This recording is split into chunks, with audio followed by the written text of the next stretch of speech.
All children and young adults should be able to prepare themselves a meal. There is one major concern for children that are blind. That is safety. Hello, my name is Cathy Hooper and I work for East Texas Lighthouse for the Blind as an independent living instructor. In a prior video, we gave organizational tips for the kitchen in hopes that these tips will help you to organize your kitchen and make it a safe environment for cooking. In this video, we will have a series of themes to cover tips on cooking, cleaning, and safety. Before we begin our tips on cooking, there are a few things we need to do before we start. If you're wearing loose clothing, it is a good idea to roll up your sleeves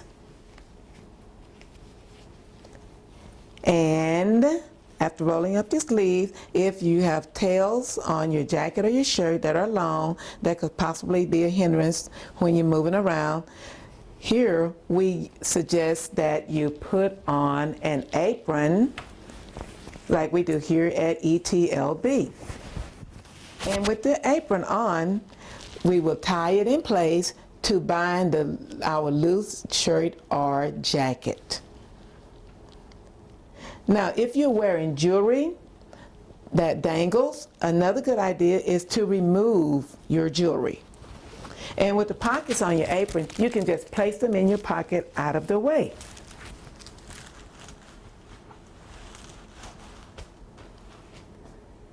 And one other important thing is, if you have long hair, be sure to put it back in a ponytail. And after you have done all these safety tips, it is time to wash your hands to prepare for your measuring tips. All right, after I have returned from washing, and now we're ready to work on some cooking tips. First thing is to clear your work area. And you want a clean work area so that you can put a tray there to help catch your spills. The tray has several items on it that we're going to use today. Here we have our bag, and the bag is to collect our trash. If we open a can, or if we have eggshells or peels of anything that we do not need that's going to be trash, will go in our bag. And you can also use a plastic bag as well as a paper bag, but you want to have a bag nearby to collect your trash. If you have a can that you're going to open you need for your recipe, a good idea is to always wipe off the surface of your can and to clean off in the crevice area. Cans are packed and then shipped to the store, and in the process the dust settles on top of your can, so you want to remove the dust before cutting. Once you cut, you can place your lid in your trash bag. Also, an important tip is when you use your can opener, make sure you rinse your can opener off, your blade off, before opening another variety of canned goods to keep down bacteria. We are going to measure wet ingredients. And a cooking tip is when you're using cooking oil, always put it in your refrigerator at least 2 hours ahead of the time that you're going to use it, and it will just help so much when you feel the coolness. Now, here I'm using cool water in this recipe, and first thing, I always have my students to place their measuring cup in a bowl, and this bowl will act as our overflow catcher. And when we fill this, I'm going to place the bowl back on my tray, and the tray is to help us also to catch spills. I'm going to take my lid off of my liquid, and I'll just put it to the side, and at this point I will take it and I will place it right up against the edge of my measuring cup, and my finger is on the handle and just a little past the edge of the handle, so that when the coolness touch my finger, I know my cup is filled. And I place another finger on top just to add for stability, to keep the cup in place. And I will pour, and I'm pouring my cool water into my cup, and when it touches my finger that's on the edge of the handle, I know it is time to stop. And if you're using oil, always go right on and put your lid back on to avoid spills, just in case you bump it. And at this point, I'm going to pick up my measuring cup while it's still sitting in the bowl, and this is just another safety tip for overflows. And I'm moving over to my mixing bowl. At this point, I will touch the mixing bowl with my overflow bowl, and I'm holding the bowl both at the same time. I'm touching with my fingers to hold the mixing bowl, and I'm holding the bowl with the measuring cup. Now I will pick up the measuring cup, and I'm moving over toward my mixing bowl, and when I feel the mixing bowl underneath my other finger, I know I have cleared the center, and it is time to pour my liquids. Once I have poured the liquid, return your measuring cup to your bowl and return to the tray that is being used to hold all our contents together. Now we're going to measure dry ingredients, and these are tips for measuring dry ingredients. I have my measuring cup, and here we have a wide mouth container with our sugar, and we're going to practice with using sugar today. I'm going to take my cup and place it on the inside with the edge of my handle outward, so the way I can have a good grasp of it. Now, if you have a scooper in your dry ingredients, such as your flour, your sugar, use your scooper to fill your measuring cup. But I do not, so I'm going to use a soup spoon from our collection of silverware. I'm going to take my spoon and insert it in my sugar, and I'm going to place sugar in my bowl by the spoonful in my measuring cup here, the bowl of my measuring cup, until I have it filled to a nice round mound.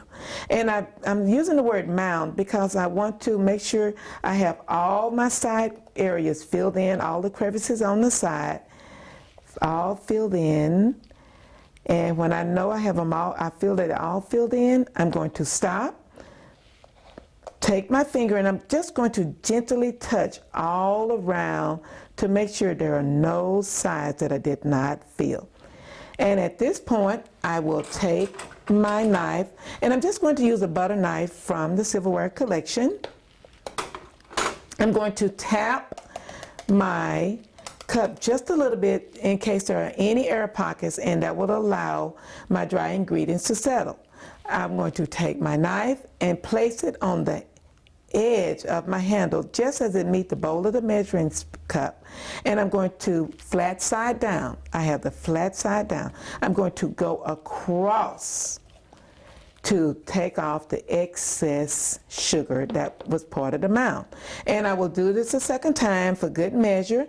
Take your butter knife, place it on its side, right at the edge of the handle of the measuring cup, and go outward toward the end and knock off the excess. And at that point, you can double check to make sure all your edges are filled in and it's nice and level, and it's ready to take over to your mixing bowl. And make sure you touch the bowl to find out that you are in the center, and at that point you may empty the contents of your measuring cup. Next, we will use the measuring spoon. Now, measuring spoon, you're repeating the same process. I'm going to use my tablespoon, and I'm going to take my knife and put it to the side.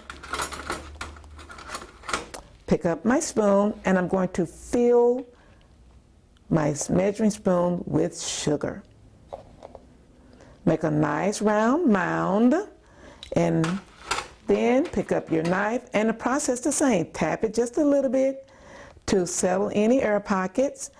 Place it on the side, flat side, hold your handle steady, and move outward to level off the spoon, and repeat flat, so that way when you go across you get a smooth finish.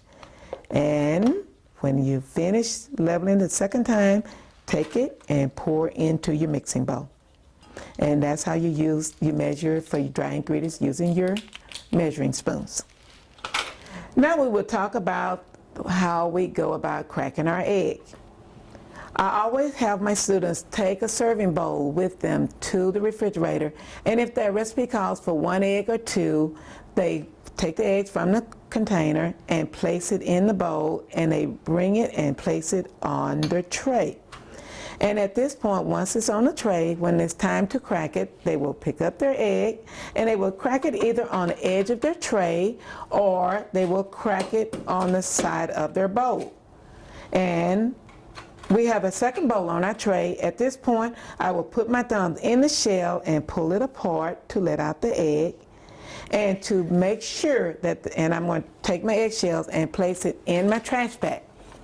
To make sure there are no cracked shells in our egg, I will take my finger, put it on the edge of the bowl, and feel around the bottom of the bowl to feel if there are any shells. And if there are shells, I will put my finger on the shell, pull up to the sides of the bowl, pull it to the edge, and catch my thumb catch the cracked shell between my thumb and my forefinger and take it to the trash and put it in. And that way, there are no shells that will go into the mixing bowl in my recipe. We are going to talk about cutting boards, and we're going to actually cut an apple. With the cutting boards, we have contrasting design. We have our dark cutting board, and we have our light cutting board. For instance, if you have an onion, you want to use the dark cutting board because of the contrast of the white or yellow onion being cut on top of a dark surface. Here we have the red apple on top of our lighter cutting board, so that way the bright color shows up well on the light cutting surface. Always keep your knives in a butcher's block to keep the cutting edge away from small hands or even from your hand. It's very important that the blades are away from your hand so that to avoid having injuries. I'm going to pull out one knife, and when the knife is not in use, you want to place it underneath your cutting board on the edge, or you can place it under your cutting board from the top area. You just always want to make sure that the blade is away from your hands when not in use. When in use, we want to take the knife from beneath the cutting board and prepare to use it. The top of my knife here is the safe part. The lower edge where it's serrated, this is the edge that I'm going to cut with. This is my blade side. I'm going to cut the apple. I'm going to take my knife and place it, and you've noticed I'm moving my hands away and placing the knife, my hand above the top safe portion of the knife. And I'm going to apply a little bit of pressure to cut the apple. And when not in use, I'm going to place my knife underneath the cutting board edge and place the apple two sides that are cut face down. This is to keep the apple from rolling away. And if I wanted to cut and make slices of the apple, I would take my knife from the cutting board's edge and I would proceed to cut and make slices. When not in use, place it underneath the cutting board.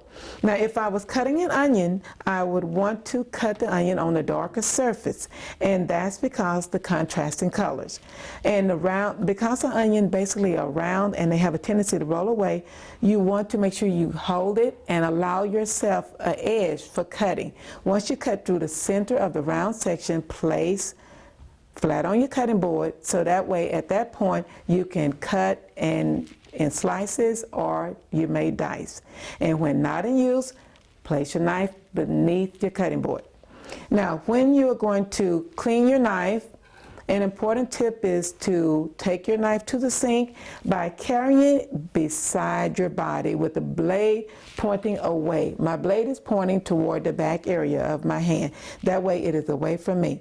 When I take my knife to the sink, I'm going to wash it immediately, or if I do not wash my knife immediately, I will place it at the back of the sink at a later time, and then I will wash it. Never put your knife in the sink and leave it, because you have a tendency to forget, and that way when you go to your sink and you just place your hand in the water, you forget the knife is there and you could have a serious cut. So never place your knife directly into the sink unless you plan to wash it right then.